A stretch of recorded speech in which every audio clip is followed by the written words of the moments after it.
پلٹنا جپٹنا جپٹ کر پلٹنا لہو گرم رکھنے کا ہے ایک بہانہ۔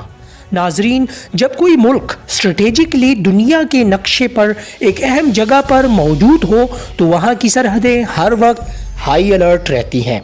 اس لیے خطے میں توازن برقرار رکھنے کے لیے نڈر اور باصلاحیت فوج کے ساتھ ساتھ اسلحے کی دوڑ میں بھی کسی سے پیچھے نہیں رہنا چاہیے۔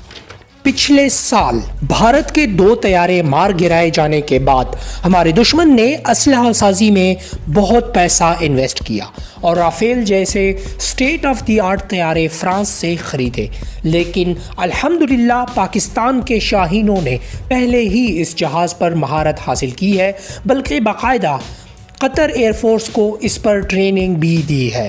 ناظرین، بھارت کے ساتھ خطے میں توازن برقرار رکھنے کے لیے پاکستان نے بھی JF-17 تھنڈر کے ڈبل سیٹ طیارے بیڑے میں شامل کر لیے ہیں اور JF-17 تھنڈر کے بلاکس 3 پر کام شروع کر دیا ہے۔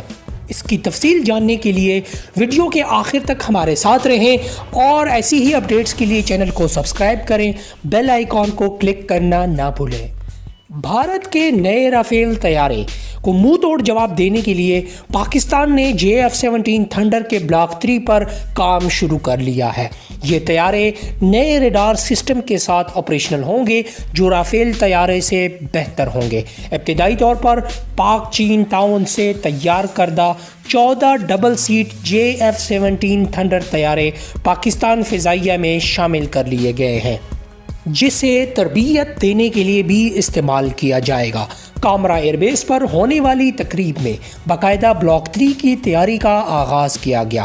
اس منصوبے سے پاکستان چائنا کے تعاون سے کم قیمت اور مقامی طور پر JF-17 طیارے بنا سکے گا، جس سے ملک کی دفاع مزید ناقابل تسخیر ہو جائے گی۔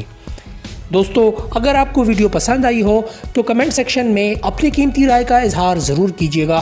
اگلی کسی ویڈیو میں آپ سے پھر ملاقات ہوگی۔ اللہ حافظ۔